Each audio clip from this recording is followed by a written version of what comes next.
Good afternoon, everyone. Good afternoon, and welcome back to PorscheCooled Podcast. My name is Michael Barth. This podcast, as most of you know, if you've been listening to me over the past 16 episodes, or up to episode 17, the PorscheCooled Podcast is an extension of my YouTube channel.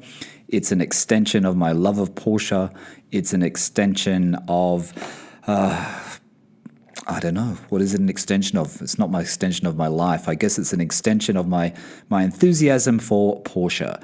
The thing about enthusiasm and the thing about, being a Porsche enthusiast or a car enthusiast of any type is that it somehow gets a little bit disheartening, I guess is the word, disheartening, because there's so many people doing podcasts and there's so many people doing YouTube channels that have multiple cars. I'm not going to name any names, but a few of the podcasts I've been listening to. And the thing is, you can have one Porsche, you can have one 911, you can have 10 911s, you can have 20 911s.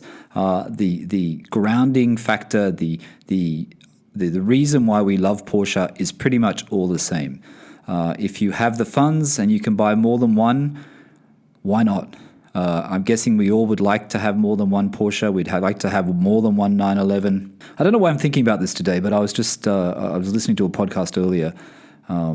My latest, one of my latest favorites is the Spike's Car Radio. I know my friend will probably be laughing if he's listening to this because I said I wasn't so keen on Mr. Spike, but I'm actually kind of enjoying it. I'm actually enjoying it. And I think what's a great thing about their podcast is that him and the real Zuckerman, and if you haven't listened to the Spike's Car Radio, you should take a listen to it because it's Porsche-centric. So if you like following Porsches and you like everything about Porsche, well, then that's a good one to listen to. But I think what's great about them is the fact that they are enthusiasts. They're also collectors, and they have... Zuckerman has a lot of Porsches and Spike has a few. They also share a few, which I think is a great thing to do between friends. And, if you can do that and you have the funds to do that, I think that's a great idea. Their enthusiasm is infectious, I think it is. It's you can see when you're listening to them that they are genuine and they just love talking about their car and they love driving cars. And, I think that's what it's all about. And sometimes you think, I only have one 911. There was a time, and I have to think back not that long ago, where I didn't even have a 911. And I was one of those people who wanted a 911. And just to have one 911 was sufficient. I think we get a little bit greedy and we start sort of dreaming a bit much and we want more than one. In saying that hasn't stopped my quest in the search and research over the past week. I guess this podcast today, I'm not going to use the word ramble, but I'm just going to chat to you guys and tell you what I've been doing over the past week, what I've been thinking Porsche-wise, what I've been doing Porsche-wise, the things that I've, I haven't bought them yet. I'm trying to buy for my 997. I seem to always have issues with people responding to me who are artists or tradesmen, but that's going to come through because I know the guy's really genuine and really, really good. That's to do with the leather parts for my 997. But yes, so I am still on the quest. I'm on the quest about learning as much as I can about the Porsche 912. I did mention it in my last podcast, and I did mention my obsession with 912s and my obsession, and all my American listeners are laughing, my obsession to bring a trailer. I've realized that bring a trailer, you can buy a car in the US and you can actually get it sent to Australia, and it's not that difficult. If it's over 30 years old, it's all okay. I didn't actually introduce myself properly in the beginning because some of you don't know I'm actually based in Bahrain, and but my car is in Australia, my 911, 2006 997 Carrera 2. But I am passionate and I'm enthusiastic and I'm always looking. And when I talk about the 912, someone asked me that, I think, during the week. I haven't forgotten about the GT3. I've still got the 997 GT3 in my head as well. That's on my list. But I wanted to get an air-cooled 911. The 912 somehow came into focus. It's always been there, but it came into focus. Sorry about the buzzing noise. My emails are coming through. So this week I've been looking at 997s. I've been looking at 912s. And I've been looking at the ones that are available on Bring a Trailer, a red Polo red one. I've been looking at them on Classic Car Trader or Classic Cars UK, which sort of just brings together private and dealer sellers. And I've been looking at them on Beverly Hills Car Club, and I've been looking at them on Car Sales, which is a car site in Australia. I guess I am, how serious am I? I'm reasonably serious. I'm reasonably serious in that I have a figure in my head that I want to get to if I was going to do it, and I don't really want to go over that figure. It seems that the good ones are probably more expensive than I thought they were to begin with. In the US, I don't know whether I mentioned it in the last podcast, but there is one in the US. It's a 3-dial. The 912s came out in 65. They ran to 69. There is a 3-dial and there is a 5-dial. There is a 3-dial painted dash, and there is a 3-dial, which is the black dash. The one that's for sale at Beverly Hills Car Club is a 3-dial green dash. It looks like it's had some type of restoration to it. It's very, very clean. The seats are the leather with the kind of cord velour insert, which is quite classic of that time. Has a large steering wheel. It doesn't have a wooden steering wheel. And basically it's a painted dash. It's green painted. The car is in Irish green. Irish green is my choice of colours for the 912. I don't mind the yellows. I don't mind the champagne yellow. I don't mind the sand beige. My knowledge has grown during the week, though, because I have actually been looking at 912 Registry, I think it's called. I've been looking on their forums and reading all the information that they have, which is a really great resource. And I did go to it years ago. I remember going to it. It's obviously got a lot bigger, but they have manuals. They have old advertising for the car. They have, and all the members are very active and very helpful. And I think if you bought a 912, you'd have a really good resource there with that site. So what did I find in my search for the 912? Well, I guess it's when you start looking at a car when you're not really that sure about it. It's a 911. The 912 is a 911 body. It's a 911 body, and it's a short wheelbase, and then it became a long wheelbase. I think it became a long wheelbase, which was 2.5 inches, 2.5 inches longer, I think it was, for the 69 model year, or 68 and 69 model year. I could be wrong on that, so don't quote me on that one. And the 912 became a longer wheelbase because the 911 body became longer. They made it longer to give it more stability for a better driving experience. I think they shifted the position of the engine, something like that. So there's a short wheelbase and there's a long wheelbase. What I'm not sure about at the moment is that some people say the 65, the early ones are good. If you can get a 3-dial painted dash, that's quite rare. And the early ones had the gear shift from the 356, the same shape. In fact, the dash on the early 912s is very reminiscent of the one in the 356. The 912 was brought out to fill the gap, so to speak. It was there to fill the gap between the expensive 911 6-cylinder and the 356 that was being outdated, obsolete, I guess. Replaced with the 911. So I guess Porsche didn't want to lose sales, so they brought out the 912. The 912's had a weird history, though, because it hasn't always been expensive. People are picking up on it today, me being one of them. I don't know whether I'm too late to the party, but I am very, very interested in them. I like how they're a bit slow, and they're not super slow because they're light, but I like how it's slow. I don't think it's always about going fast. I like from the videos that I've seen from people selling, there's a Polo red one for sale on Bring a Trailer at the moment, and people post drive videos. I like how it sounds. It's very raw. I like how it's really basic. I think it's not the trend, but I think the general feeling for me is that it's starting to the point where now I'm looking at, I love the new Porsches. I love the GT3 RS and I love the GT2 RS, the new models. And I love I like the 992 Carrera S, and I watched a review of the Carrera S convertible on Smoking Tire on YouTube yesterday with a manual transmission. And it's a fantastic car. But I think sometimes you have to reassess and look back and think, do I want an old car driving experience? Do I want a classic car driving experience? And if I was going to buy a classic car, what classic car would I purchase? And, Porsche might not be the first one that comes to mind. It could be an old Aston Martin, or it could be an old Mercedes-Benz, or it could be whatever. I like the idea of having my 997 Carrera. I like to have a 912 alongside the 997 Carrera. And then maybe also get a 997 1 or 2 GT3. That would be good. But then, in saying that, a 991 GT3 Touring, so you have the modern sort of modernish style 911 as well. So you have a little bit from every kind of, not every generation, but you have a good variety of 911s. But to start with, I like the idea of having it air-cooled. I do like the 911 SCs. I do like the 911 Carrera 1987, obviously, G50 gearbox, the better gearbox.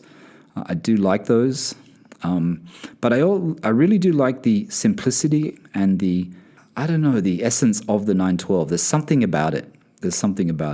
And those of you who know about 911 prices will understand that to get a 1965 911 is really, really expensive.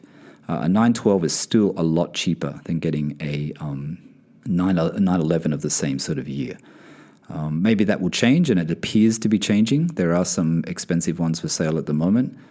Bring a trailer, they seem to be going for around the 40,000 mark. It looks like a reasonable one is somewhere around 35 to 45,000. The one that I saw at Beverly Hills Car Club in the green, Irish green, that's almost 50. That's pretty much $50,000 US. And bear this in mind if I do bite the bullet on this and I do actually buy a 912. My wife is not completely convinced, but she likes the look of them as well. But if I do buy a 912, I have to take into account that one, I will ship it to Australia. Then I have to pay freight, duty, etc. Maybe what they have in Australia called luxury car tax if it's over X amount of money. I think it's $60,000 Australian. And then compliance, which is another, $4,000 or $5,000, say max. Just put it on the side, and then maybe keep another $5,000 aside for like a service or general fix-up things if it's needed. So really, I mean, where I'm at, $50,000 US is probably the maximum. And of course, when you give yourself a ceiling, you always find something that is above that ceiling. So I have found a couple of other ones that are for sale in the UK. The only problem I have with buying one in the UK is that the prices, I think, are slightly inflated because most of them are US cars. They have been imported at some stage by somebody, an enthusiast, and they have been restored. The ones I'm looking at are restored. I mean, there's a great champagne yellow one for sale. But those cars, like the champagne yellow one, which is a beautifully presented car, that is at about high £50,000. The high £50,000, and once you bring it into Australia and you do all the rest of it, it gets quite expensive. I think it's probably a little bit too much. Unfortunate because it is a nice looking car. Yeah, so I found a few on Bring a Trailer. I found a few on Classic Car Trader, I think it's called. And I found, there's the ones on Bring a Trailer, which I'm watching. And then there's also there's two in Australia. There's two in Australia now for sale. And the second one came up this morning. The second one is not really what I was looking for because it's got the more racing type seats. It's got a different airbag, a different steering wheel, not the original steering wheel, more of a racing type steering wheel. It's got like stopwatch on the dash. But that's asking price 95,000 Australian dollars. The other one that's been on for sale for a while, which I actually did send the guy a question about it, but in Australia, they're a little bit behind on how to sell a car because it seems that no one is serious unless you phone them. If you send them a message, they don't want to answer it. So the other one is a 69 912, which is a long wheelbase, and that one is, 80? It's 80,000 Australian, 82,500 Australian, and the 1967, which I think is a short wheelbase, which has the Fuchs wheels, that's 95,000 Australian dollars. The one I'm interested in is the 1969.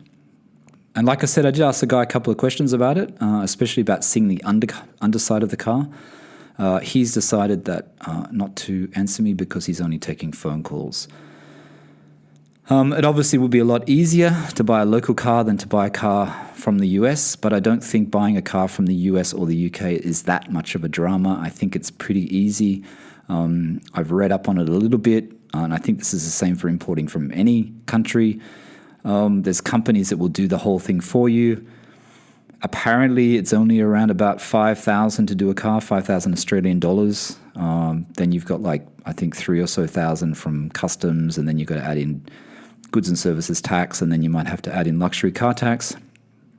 All up, it doesn't work too bad. A 50,000 US dollar car, and this is also giving a little bit of buffer to get the compliance done when it arrives in the country. And also, I added in a little bit of a buffer to do any minor repairs that may be done. I think a $50,000 US car works out to be 100,000 Australian dollars. And if I get my calculator here, 100,000 Australian dollars is around about, so it ends up being a $70,000 912 once it's launched, once it's arrived in Australia. I think that is okay. You know what I mean? I think that is okay. 100,000 I think is about the limit that you want to pay at a 912. I don't think you're going to lose money on a 912. I think if you buy the right one, you won't lose money. But it just depends on how much money you want to spend at the time. I've never bought a classic car before. I have driven old cars in the past when I was younger. I know what they're like. I know what it's like to drive an old Volkswagen Beetle or an old Morris Minor or an old Mini. I know what those cars are like to drive. I've driven many of them. What it's like to drive an old Porsche, I'm not sure. I think the experience will be much better.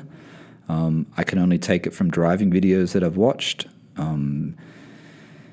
But I think it's fun. It's fun. I only talk about these things, and I don't think I've had any bad comments from anyone really. But it's not that I change my mind on things all the time, or I think that I want something over another thing. It's just like there are so many options to buy in the Porsche world. There are so many cars you can buy. I can see why people collect Porsches. I can see why they have a 912, a 911S, a 911T. They might have a new Touring, or they might have a GT2 RS, and then they might have a 356. And you can understand it because every car is different. Every car has a different purpose. Every car makes you feel slightly different. I like the idea of driving an old car. I like the idea of getting into a car that's from the 60s. And really the closest you can come to ever being in the 60s is being in a car from the 60s. I like the fact that there's a lot of sound. I don't have a problem with the lack of power. Remember, the 912 is a 4-cylinder.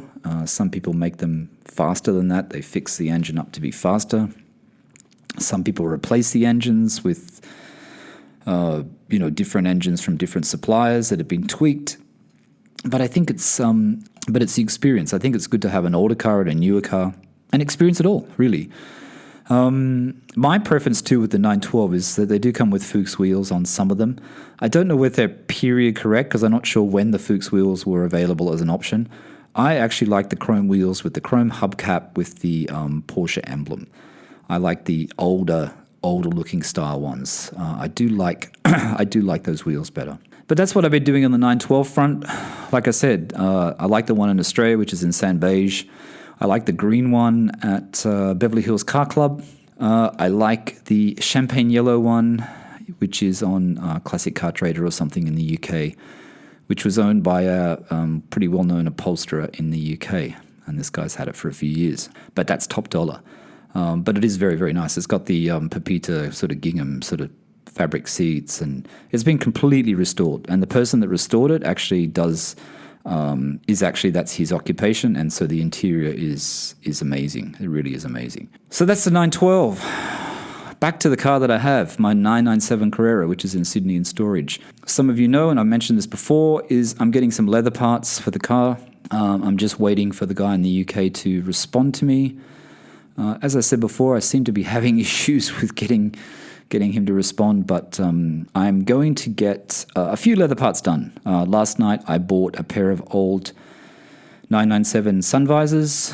I think they're in the beige plastic. I'm going to get my sun visors covered in leather. So I bought them off 911 UK Forum, is it? 911 UK Forum, off a very helpful guy. So I bought them. He's going to send them directly to the upholsterer in the UK. He's in the UK. So I'll get them done in black leather with the matching factory stitch. I think it has cross stitch on one edge and then plain stitch on the other.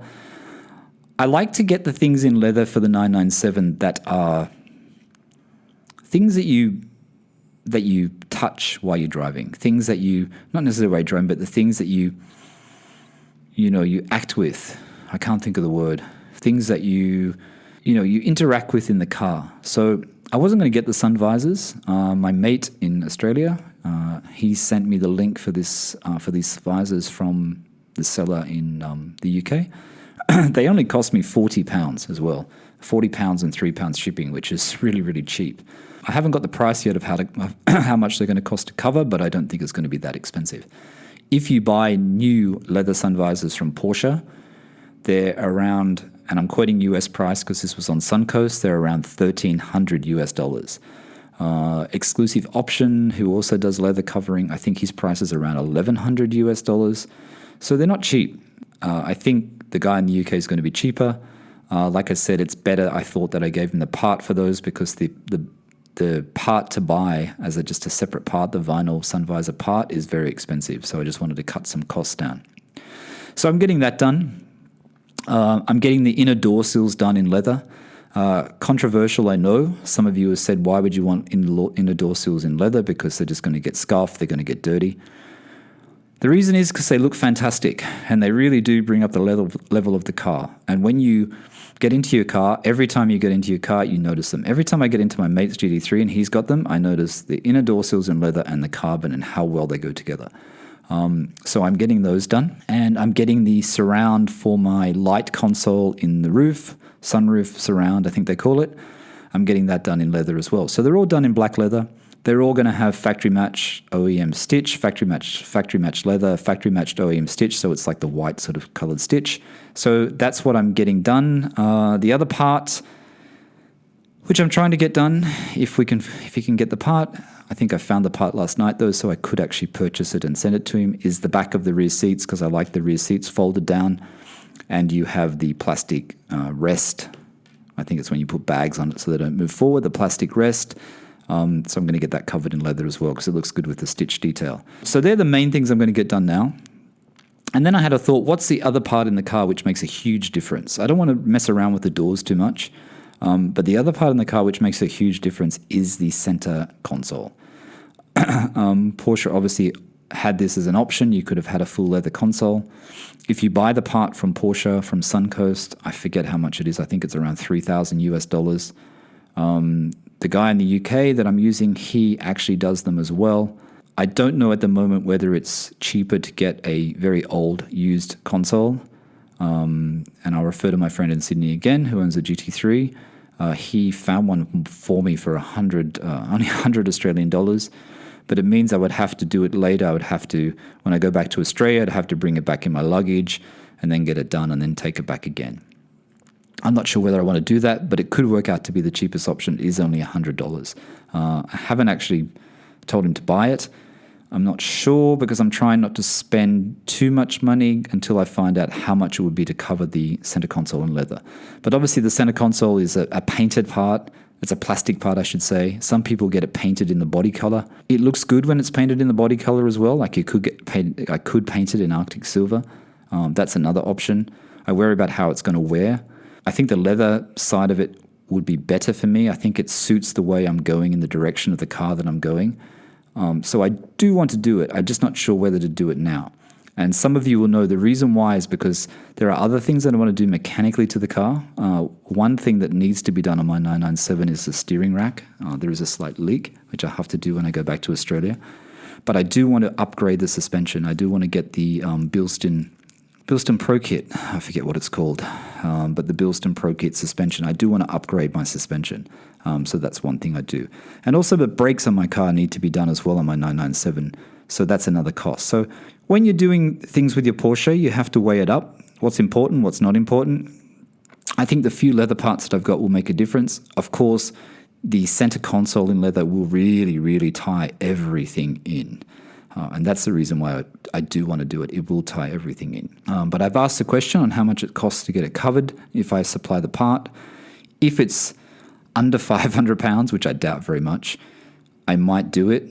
I know this this guy has also got one on sale on eBay, which is he sells it complete. He'll provide the part as well, and it's around £1,600, which is about Still cheaper than getting the part directly from Porsche. I don't know how much he would take off if you supplied the console yourself, the plastic console part. Maybe it's half, maybe it's less. So I've asked that question, and hopefully I'll find out soon. But the things, like I said, that I'm getting done, definitely the sun visors, they're going to be sent to him anyway. Inner door sills, which are going to look fantastic. And I'll tie those inner door sills up with the stainless steel sill, the outer stainless steel sill, which I'll buy from Design 911. They're not cheap. They're about £330 for the pair, but I will get those as well. So that will be done for my car. And that's about it, I think. I'm trying to be reasonably sensible.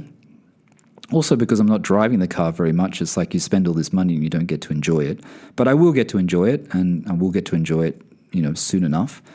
I'm not going to be in Bahrain forever, so I will be going back to Australia, and I will be spending more time in London again eventually, but at the moment I am in Bahrain, so I have to be sensible with what I decide to do and what I don't want to do. But that's the plan.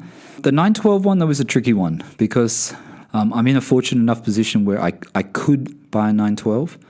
I could buy it if it's around that price point that I said, if it's no more than 100,000 Australian dollars landed. I could do that, but it has to be the right one, it has to be the right timing, and I have to be able to do it completely remotely. I have to be able to do it from here in Bahrain. And then I have the problem, which is the problem once you do it, is once it arrives in Australia, and maybe it goes to Autohouse Hamilton and they do a service on it and they do the compliance for me, but then I have to put it somewhere. Our apartment in Sydney, I only have one car space. I'd have to either rent a car space, I'd either have to rent a storage space. I guess I could give it to someone to use, but then they'd have to have a spare space as well. So it's kind of a little bit tricky. It's a bit tricky because you need to have, this all has to be worked out before you buy it, I guess. You have to work all this out. So that's something that's in the back of my mind as well. What do I do with it when I'm not there? But like I said, I could put it in storage. I could put it in classic car storage, and then when I go back towards the end of the year, then I can, I guess, drive it and see if I made a good purchase or not. It's a bit weird though, because then there's months go by before you actually see the car or see if there's anything wrong with it. But I guess once you bought it and it's arrived in Australia, there's not much you can do anyway. So you can only really do the checks beforehand. But an interesting thing about Bring a Trailer actually, and I guess this is probably more relevant to Australian listeners, maybe UK listeners. What I don't understand is that in Australia, they have a site called Car Sales. Car Sales has the market. It's had the market for years. But, people continually list cars on this site. And they list a car like, let's just say like the 912 that came up today in red. They literally put, the sellers literally put 4 images of the car. They put 4 images. They only want to take phone calls, not email or messages. I mean, I don't understand. In these days, you live in the Middle East. Most people communicate by WhatsApp and email. Very rarely do you actually speak to people. And I don't understand when you're selling a car that it's only the serious people that call you, which is just absolute rubbish. And, I don't know how you can make if the car's interstate, unless you actually fly interstate, you can't make a good decision on the car, a balanced decision. And this is why I think Bring a Trailer is such a good medium to do it. And I just don't understand. I mean, I've seen people like Doug DeMuro on YouTube, who has a YouTube channel. I see he's doing a similar sort of site. I think Chris Harris in the UK, Collecting Cars, I think he's doing a similar auction site. I don't understand these companies like Car Sales in Australia, where they're so secure in their position that they don't think things are going to change. They don't think they're going to lose out. There's such a gap there. Bring a Trailer, honestly, Bring a Trailer. If anyone knows anyone that works there, they really should go and go into the Australian market and open up into the Australian market. Bring a Trailer's, the fact that you've got so many images, you've got videos, you've got people's experience in the comments. That's how you should buy a car. And you can buy a car without seeing it. And that's what I think is the benefit of it. You can buy a car without seeing it. This stupid old model like Car Sales, it's like classifieds. It just doesn't work anymore.